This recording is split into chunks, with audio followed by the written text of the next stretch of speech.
Hi, guys, it's Dr. Sadaf, and I would love for you to like and share this podcast and make sure you leave me a review. I'd love those 5 stars. So please, when you send me a review, please make sure to put the 5 stars in and to share the episode with somebody that you know that could really use it. And I would absolutely appreciate it. Also, if you're looking to schedule an appointment with me, make sure you go to my email and put your name on the email list. You will be the first to know when I open up my office in spring of 2024. It's drsadaf.com. And last but definitely not the least, September 16th to the 23rd, 2024, I will be hosting a retreat with Dr. Basma Faris in Morocco. You will be getting yoga and coaching, and we'll be doing excursions and cooking and spa and hammam and all of that great stuff along with meditation. So make sure you don't miss out. Spots are limited. So go to the link in my bio in both Instagram and TikTok to make sure you register. Enjoy the show. I'm an American board certified OBGYN, a mom, a Muslim, and I'm talking about sex. This is the Muslim Sex Podcast.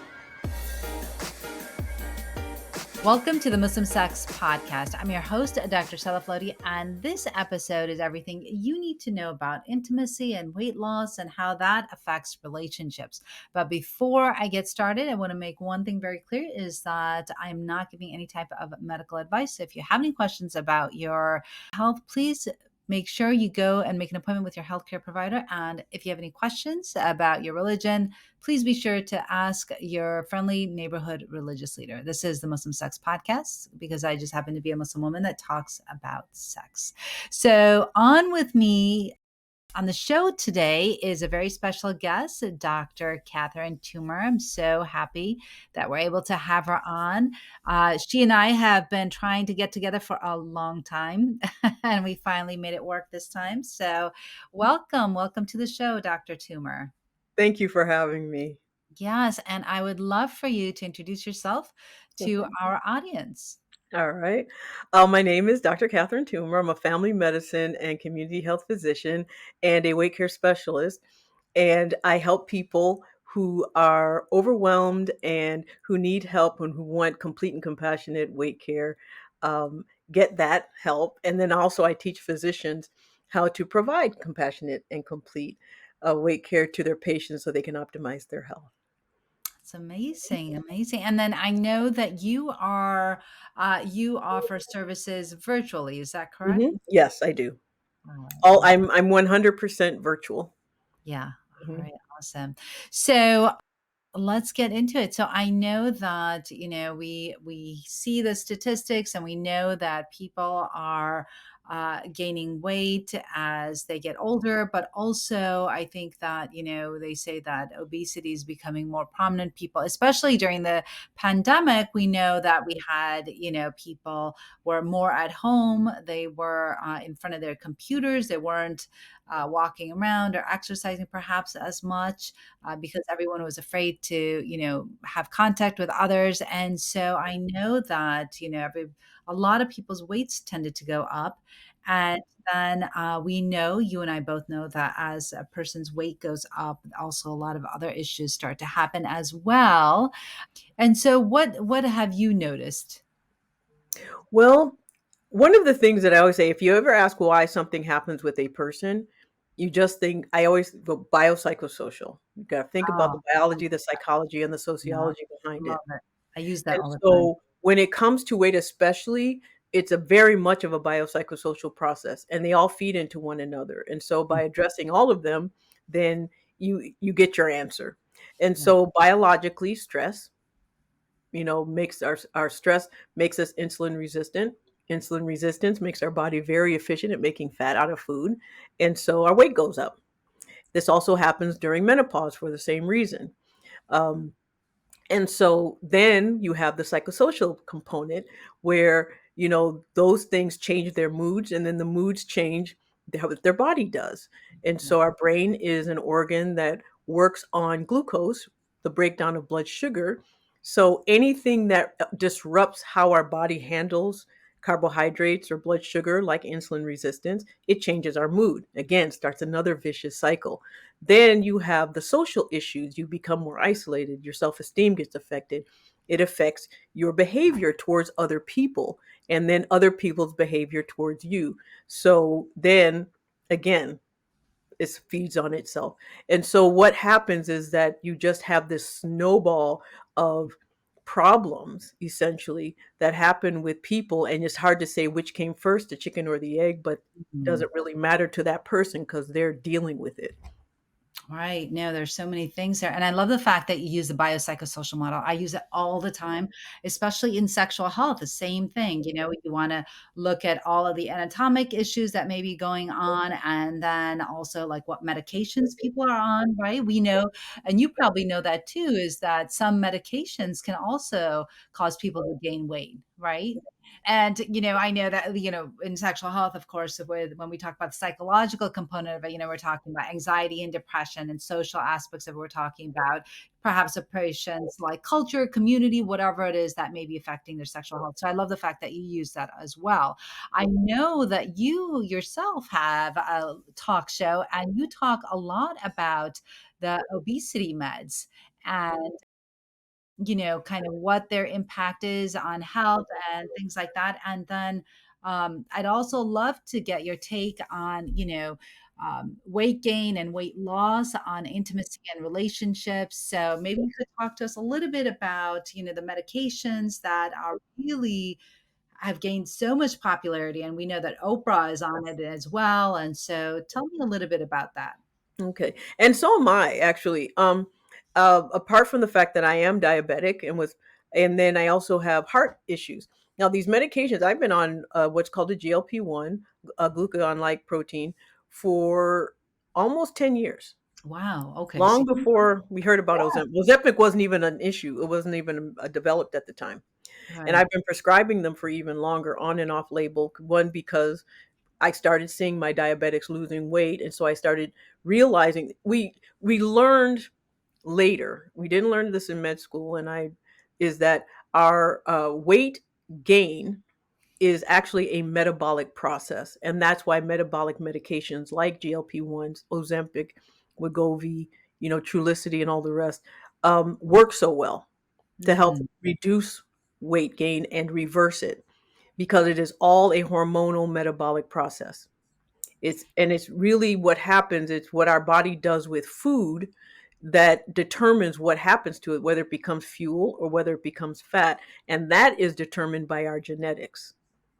And our So, genetics determine our behavior. Our behavior affect our genetics, and it just starts that vicious cycle. mm, And so what happens often is that the same mechanisms that tell our brain, using the breakdown of carbohydrates, glucose, controls everything else in the body, mm, including our moods, including our behaviors, including how our gut absorbs food, including what the messages those, absorptions give us.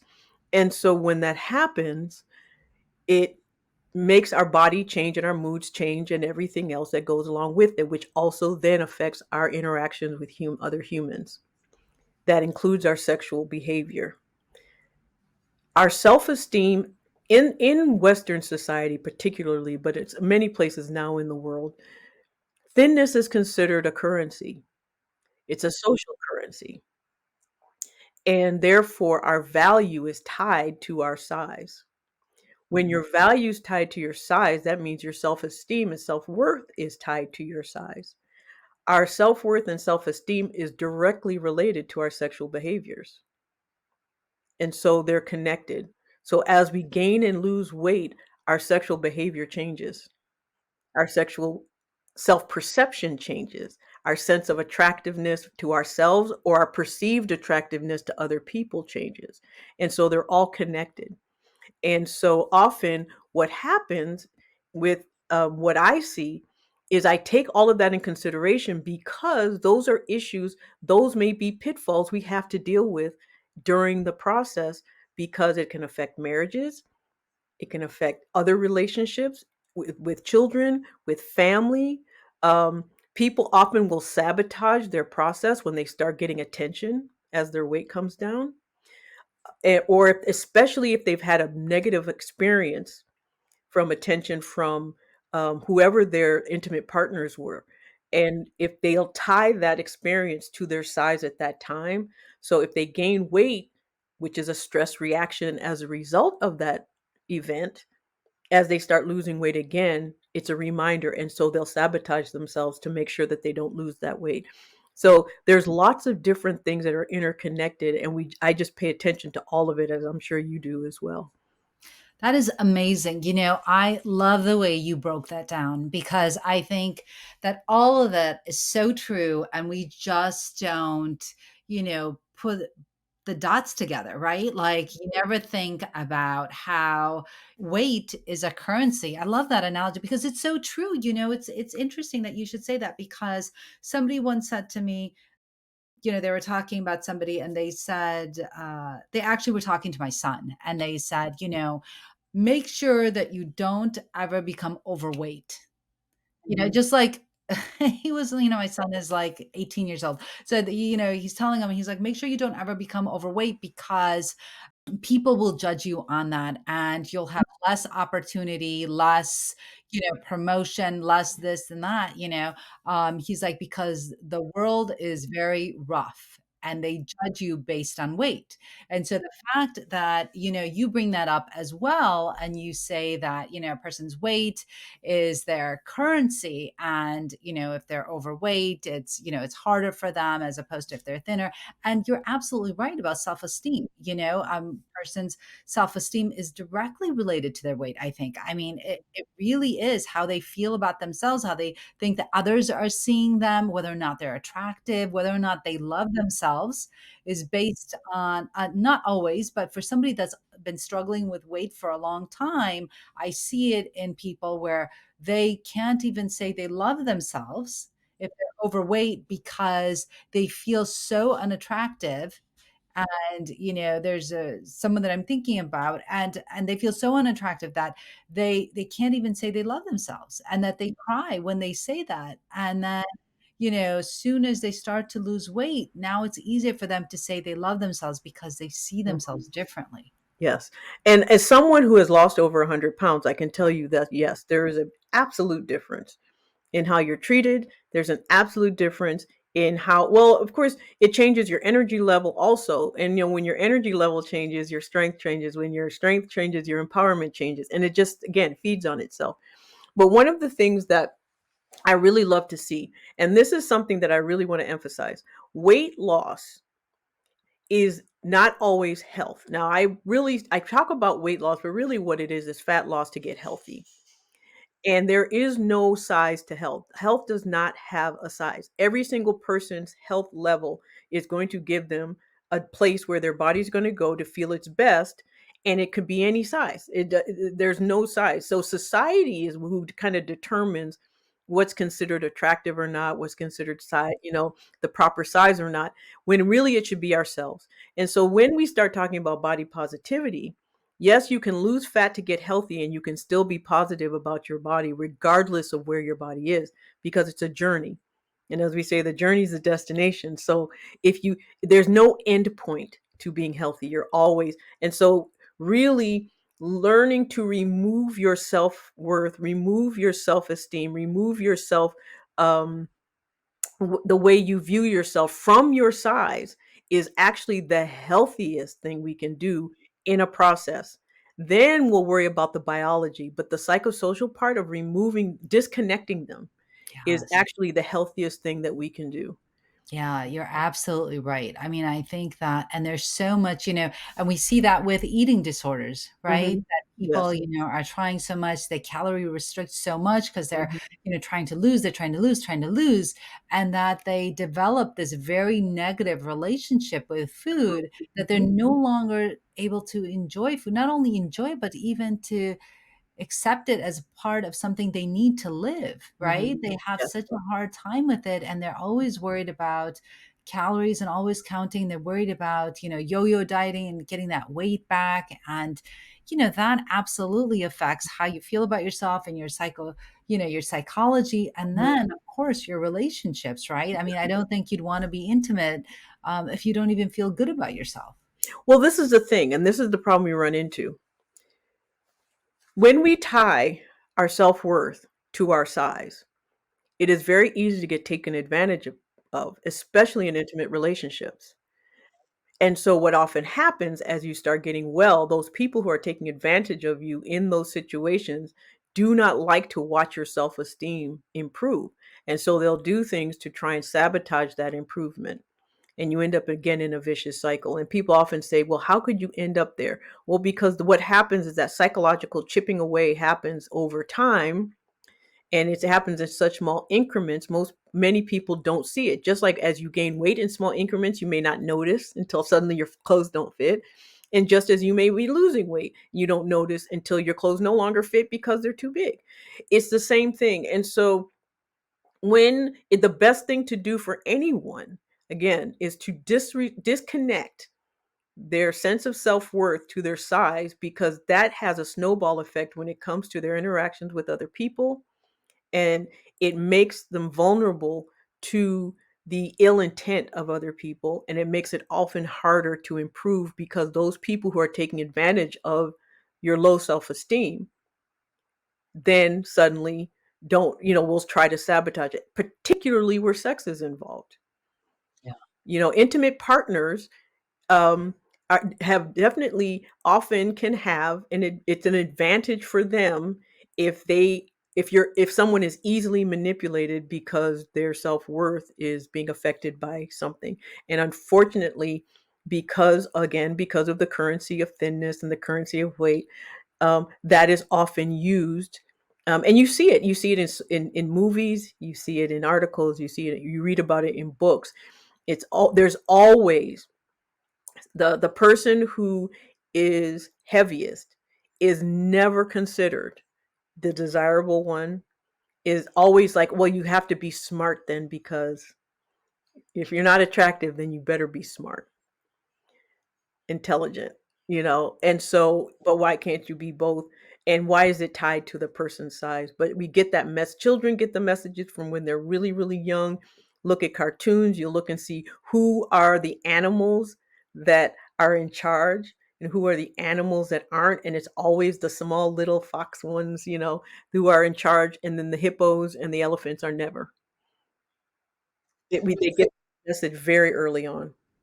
You are so right about weight and just, everything you're saying, because I can, think of another instance where same thing, that same individual that, is not able to say they love themselves, same thing. They were saying that, if they don't have their intelligence, like if they're not smart, then they have nothing to offer. That was Hmm. exactly what they said, because, they were a little bit overweight, and they didn't like the fact that they were overweight, didn't like themselves, couldn't say they love themselves. And then they said, I have to do really well and be the smartest person. Otherwise, I have nothing to offer, which I thought was so horrible that somebody would feel like that. But that was exactly their perception of Well, themselves. that's what we've been taught. Yeah. Societally, we've been taught, particularly as women, we get that message very, very, very early on. And it's not just in weight. Unfortunately, when we deal with prejudices of any kind, depending on where you are in the world, we get lots of different messages based on lots of different things. And most of them are appearance related, but mainly because that's what people see. They act on what they see. And so that whether that's appearance is looking like a woman, not looking like a woman, being a woman, racial differences, height differences, eye color, hair color differences, and size is one of those. But size is the last one where it's okay to discriminate and have prejudices based on appearance. No one seems to, it's still okay, it's acceptable to laugh at someone, make fun of someone, to put someone down based on their weight, but for no other reason is that considered acceptable. Yeah. Yeah, you're right. You're right. So I'd love to hear how, with the technique that you have and with the coaching that you do, how do you help patients move from this, let's say, this body negativity, right? Which is affecting their whole self esteem, which is affecting every aspect of their life. How do you help them to get to, if not a body positivity, mindset, at least a body neutral mindset? How does that Mhm. work? By not focusing on weight. I'm a weight care doctor who doesn't even ask people how much weight they've lost. I mean, that's really, I ask about everything. How's your energy? How are you feeling? How are you getting along with, your spouse? How long, because my thing is, the first thing we've got to do is make sure whatever they're doing is not affecting their job, not affecting their friendships, not affecting their interactions with their most significant people. And so Yeah. that's what's most important, and that's what I focus on. And Yeah. so, and then it's reframing. When I hear negative things, I reframe it. If someone says something negative about themselves, why? Explain what that means. Tell me why you say that. So often when Mhm. people say, I hate the way I look, I'm like, really? How? And I'm like, why? And they're like, because of how much weight I don't like the way I look. And I said, really? How much do your eyes weigh? And they always look at me like I'm crazy. They're like, what do you mean? And I was like, how much do your eyes weigh? And they're like, well, I said, you said you don't like the way you look, so because of your weight. So when you're looking yourself in your eyes, how much do they weigh? And they're like, I said, so what happens when you look yourself right in your eye? When you just get up to a mirror and you look at yourself in the eyes, what do you see? And they're like, I see my eyes. I'm like, well, what do you do? I smile. I'm like, well, then you do like what you see. So it's not your weight, it's how you're looking at yourself, and it's where you're looking. Yeah. Yeah. I'm curious to know how your patients or your clients, once they start to lose that weight, Hmm. and I know you don't focus on weight, but I'm curious to know how many of them still have that body dysmorphia, right? That they still see. Everybody does it, because a lot of that has nothing to do with weight. It has to do with society. You know, you see it now. People are losing weight. Oh, well, now you have Ozempic face. Oh, now you got all that loose skin. Oh, it's like you shift the focus from, so it's not about weight, it's really about self-esteem. So the weight is just a symptom of that, or it's a focus, but that focus will shift if the mindset doesn't. It will just become something else. So if you're dissatisfied with who you are as a person, no matter how much weight you gain or lose, you will always find something to dislike about yourself. And so it is really, really important then to start journaling. Gratitude journaling is extremely important, because it makes you focus on things to give you positivity. The more you focus on, the more it grows.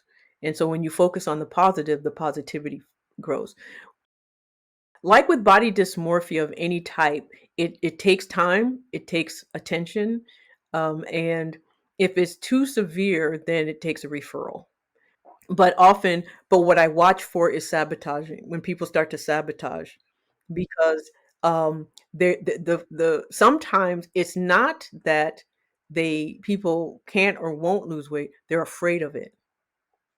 They're not afraid of failing, they're afraid of the success, because suddenly they know it does start affecting your relationships, it does start affecting how you see yourself. And sometimes seeing yourself, one of the reasons why it's so important for me to help people lose weight slowly is so that they can, not only does their body adjust as they go along, but their psychological reaction to them losing weight also changes. When you lose it so fast, there's too quick of a psychological shift.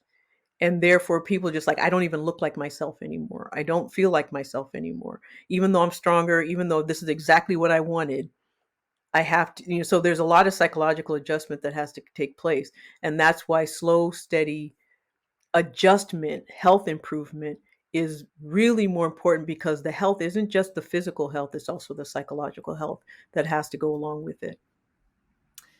Yeah. I mean, I think that, when you talk about people sabotaging themselves, I Hmm. think that's so true, that they're afraid of what may happen. And I think that people often wait, right? They're always like, and this happens in relationships as well. They'll say, like, well, after I lose that maybe 5 pounds, I'll love myself. Or maybe after I lose 10 pounds, maybe my partner will start to give me more attention. Maybe this, and then, Hmm. and they wait and they wait and they wait, right? To give Hmm. themselves love, to appreciate themselves. And I often say this to my patients. and clients as well is that, what are you waiting for? It's okay. You can love yourself now, right? Hmm. You can love yourself as it is. And there's something called sexual intelligence. And it just talks about how things change as we get older, but that, to understand and accept that things will change as we get older. And soon as we accept that, then we will be able to love ourselves and love our relationships as they are right now and not wait for that time, right? Where we're always waiting for something, but then what if that time never Well, it comes? never comes. When you're Yeah. waiting for something to happen to improve that waiting, you're always chasing something that you'll never achieve. And I think some of that is um, cycles that we have to break. Sometimes maybe it might not be we may not be able to get to the point where we personally uh, are fully developed in that regard. But what we can do is model for our children so that the cycle doesn't continue. And I think one of the things that I experienced growing up, my parents were married for 68 years when my father passed away, and he was 90. My mother's still living at 94. One of the things I always saw growing up was how attracted my father was to my mother, and how she was also very attracted to him. And they had a very affectionate relationship. And no matter what my mother's size was. So, one of the things that often happened is that I would see my mother, who's had 8 children, and I would see her stretch marks, and I would see her, rolls, and I would look at her. I remember at 7 years old looking at my mother and thinking, I can't wait till I'm a woman and I look like that. So as I started gaining weight, it didn't affect me psychologically at all because in my mind I was becoming a woman. But then it affected my health. And then I addressed it because of for health reasons. Not and to be honest, that was a hard psychological shift for me, losing my curves, losing those things. It's like I still have my stretch marks. I didn't get those taken away, but there's the other side of that as well. And so it's just really truly about acceptance, like you said. No matter what your size, no matter where you are, you just simply have to accept yourself as you are, because the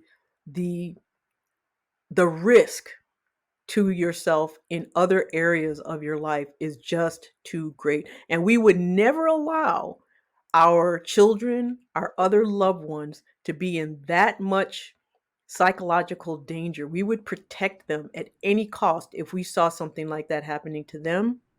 And so it's just as important for us to protect ourselves for the same reason. Yeah. You know, two things that you brought up, I think, definitely with the psychological harm, I think that we are our worst critics, right? We're always, it's that book that we read, Positive Intelligence, and how we always are so mean to ourselves, right? And how we don't give ourselves enough credit and things like that. And I think that's where positive affirmations come in. I Exactly. also want to bring up the fact that you talked about curves because it's interesting. So, I'm Pakistani, and a lot of Pakistanis and Indians, they'll watch Bollywood, right? And so it's interesting because I read an article once about how earlier on, back in, let's say, like the 50s, 60s, or whenever Bollywood first came about, Hmm. women had more curves, Hmm. and they were, they were considered beautiful, and it didn't Hmm. matter that, and by today's standards, it would probably be considered overweight, Hmm. but at that time it was, they were considered beautiful, and there was nothing wrong with it. And they would, in those movies, they would wear their saris, and you could see the role and stuff like that, right? It wasn't a big deal. But now when you look at these Bollywood movies, these women are like stick figures. I mean, they are so thin. And I think that has a lot to do with the adoption of like the Western philosophy and the Western images that come about, and how thin everyone is, the models and things like that, that now, curves are no longer considered beautiful. It's, how Well, thin it's you like are. Marilyn Monroe Yeah. was a size 14, I think, and now that's considered plus size. But yeah, of course standards change, and just like, when they say Rubenesque, back in the day when, art during the Renaissance, when people painted photos, it was always of women who were very voluptuous and whatever. And then some of that had to do with the fact that the more voluptuous you were, that meant the more food you could eat. And the more Right. food you could eat meant the more well off you were. Yeah. But one of the things that I often tell people also, we we know what bullying does to us psychologically. We know this. When people say mean things, whatever, we know that it can cause psychological shifts, it can cause a problem. When we say mean things to ourselves, our body reacts in the exact same way as that we're being bullied. Unfortunately, we also react stronger when it's ourselves. That in and of itself can create the hormonal changes that promote fat production and fat retention, just simply by what we say in our heads, out loud, to other people. So, what we accept from ourselves absolutely changes our hormonal environment, which then changes what our body does with food when we eat it. And so that's why I always tell people, it was like, well, I did something bad, I ate something bad. There's no such thing as bad food. As soon as you label food as bad, your body will make fat out of it. If you're going to eat it with dopamine, is what I say. Eat it and enjoy it so that when you do eat it, your body will pull more fuel from what you're eating and won't shift it to fat just because you're sitting there eating it out of guilt or anger. That is amazing. I would have never even thought of that. Never thought about the ideas or the thoughts that you have coming into your head, changing what your body does with that fuel, that energy that you're putting into your mouth, right? And that if you have negative thoughts about the food that you're eating or that you've eaten too much, I mean, we always, say moderation, but if you already have that negative thought and that idea, then your body's going to convert that into fat. Why is that? You think it's because Cortisol. It's cortisol versus dopamine. It's like what environment is that food going into? If your food's going into a cortisol environment, a stress hormone environment, your body's shifting it to fat. If it comes into your body in a dopamine environment, it's going to try and take as much fuel out of it as it possibly can. And that's our hormones. I mean, you know, what happens to humans, again, biopsychosocial, it's not in thin air. It's not like we breathe it in and then it changes. It's really truly, what we're a self-contained mechanism, organism. And so everything that happens affects everything else. And like I say, everything that happens is preceded by something else. So thoughts can precede other things. Other things can change thoughts. So it's just really, understanding that there's a cycle, there's a, biofeedback mechanism, and it's up to us to determine what that is. It's not external, it's all internal. And once we accept that, then it's easier to control it.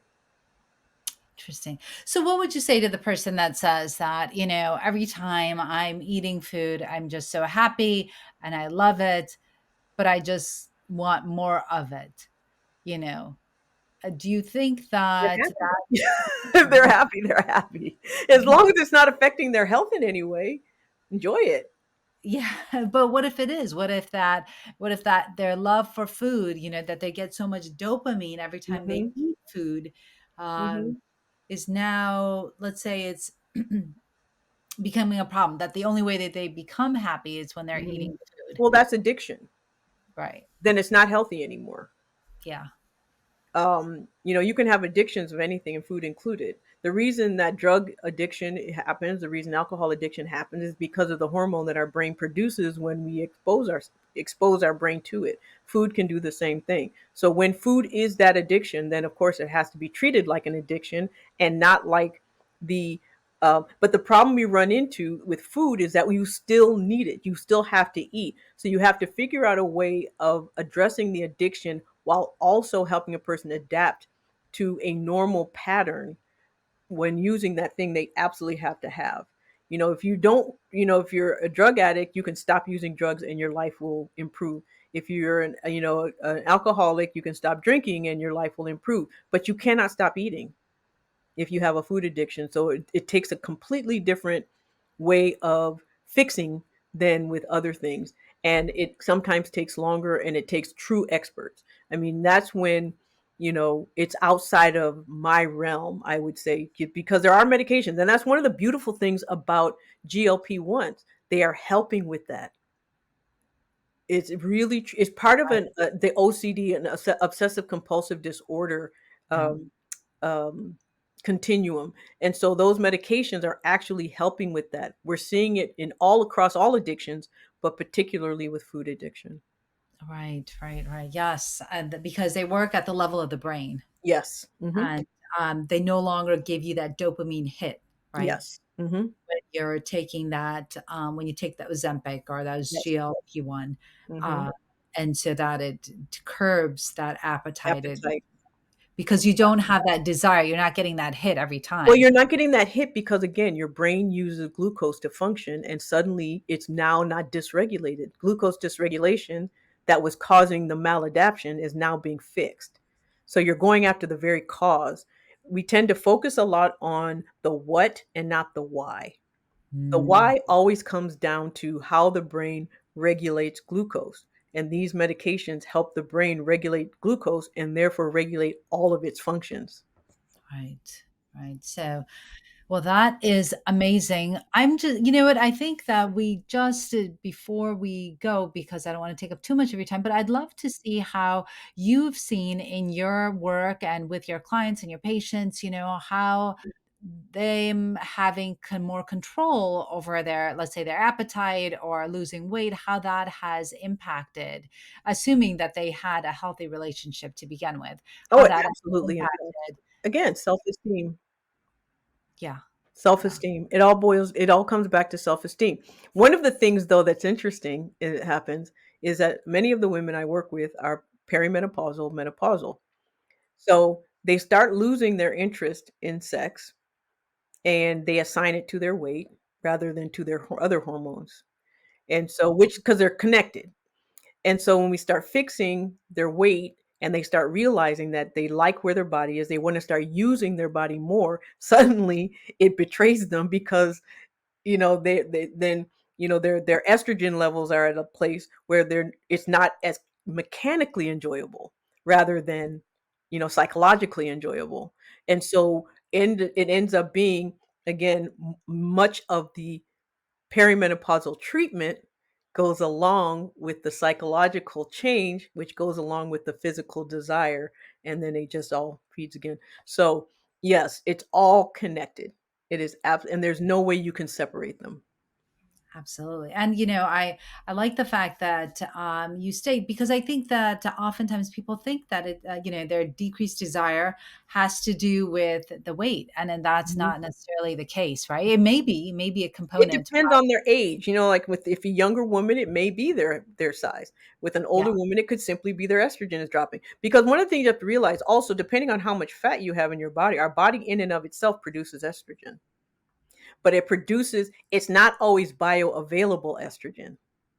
It will disrupt other things, but it won't give us the boost we need in order to for it to be helpful. So we only get the bad side of it, and rather than the good.